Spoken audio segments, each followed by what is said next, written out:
ಕಡಲಿನ ಅಲೆಗಳು ಭೋರ್ಗರೆಯುತ್ತಿದೆ. ನನ್ನ ಮನಸ್ಸೇಕೋ ಇಂದು ಇಲ್ಲಿಲ್ಲ.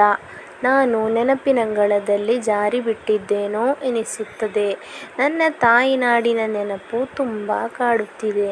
ಈ ಮರುಭೂಮಿ ನಾಡೇ ಹಾಗೆ ಪ್ರವಾಸಿಗರನ್ನು ಸೆಳೆಯುತ್ತದೆ. ಇಲ್ಲಿ ದುಡಿದವರಿಗೆ ತಾಯಿನಾಡಿನ ಹಣ ಕಣ್ಣಿಗೆ ಕಾಣಿಸುವುದಿಲ್ಲ. ಇಂದೇಕೋ ನನ್ನ ತಾಯಿ, ಅಜ್ಜಿ, ತಮ್ಮ, ತಂಗಿಯಂದಿರ ನೆನಪು ತುಂಬ ಆಗುತ್ತಿದೆ. ನಾನು ಸೌದಿ ಎಂಬ ಈ ನಾಡಿಗೆ ಬಂದು 4 ವರ್ಷಗಳೇ ಆಗುತ್ತಿದೆ. ಅಷ್ಟೊತ್ತಿಗಾಗಲೇ ನನ್ನ ಹೆಂಡತಿ ಮಗುವನ್ನು ಕರೆದುಕೊಂಡು ಬಂದಳು.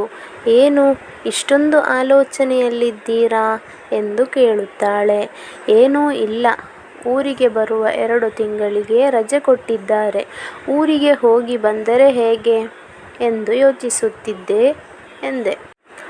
ಆಗ ನನ್ನ ಹೆಂಡತಿ, ಬರುವ ತಿಂಗಳು ಇಲ್ಲೇ ಇರುವ ನನ್ನ ಗೆಳತಿಗೆ ಮದುವೆ, ನಾನು ಬರುವುದಿಲ್ಲ ಎಂದಳು. ನನಗೆ ಶಾಪಿಂಗ್ ಮಾಡಲಿಕ್ಕೆ ಇದೆ, ಕಾರ್ಡ್ ಕೊಡಿ ಎಂದಳು.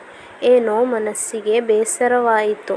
ಇವಳು ಯಾವಾಗಲೂ ಶಾಪಿಂಗ್, ಚಾಟಿಂಗ್ ಎಂದೇ ಬ್ಯುಸಿಯಾದಳಲ್ಲ.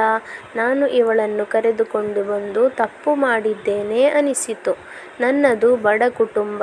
ತಾಯಿ, ತಮ್ಮ, ಅಜ್ಜಿ, 2 ತಂಗಿಯಂದಿರು, ಇದೇ ನಮ್ಮ ಕುಟುಂಬವಾಗಿತ್ತು. ಶಾಲಾ ದಿನಗಳಲ್ಲಿ ತುಂಬ ಕಷ್ಟ. ಅಮ್ಮ ನಮ್ಮನ್ನು ಬೀಡಿ ಕಟ್ಟಿ 4-6 ಮನೆಯ ಕೆಲಸ ಮಾಡಿ ನಮ್ಮನ್ನು ಬೆಳೆಸಿದಳು.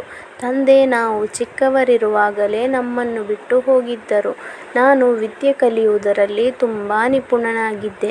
ನನ್ನನ್ನು ಹೇಗಾದರೂ ಮಾಡಿ ದೊಡ್ಡ ಹುದ್ದೆಗೆ ಸೇರಿಸಬೇಕೆಂಬ ಅಮ್ಮನ ಕನಸು. ತನಗೆ ಎಷ್ಟು ನೋವಾದರೂ ಸರಿ, ನಮ್ಮೊಂದಿಗೆ ನಗುನಗುತ್ತಾ ಇದ್ದ ಅಮ್ಮ ಕಷ್ಟವೇನು ಎಂದು ನಮಗೆ ಗೊತ್ತಾಗದಂತೆ ಇರುತ್ತಿದ್ದರು. ಈಗಲೂ ಹಾಗೆಯೇ, ನೀ ಚೆನ್ನಾಗಿರು, ನಾವು ಚೆನ್ನಾಗಿದ್ದೇವೆ ಎಂದೇ ನಮ್ಮನ್ನು ನಂಬಿಸುತ್ತಿದ್ದು. ಕಂಟಿನ್ಯೂಡ್.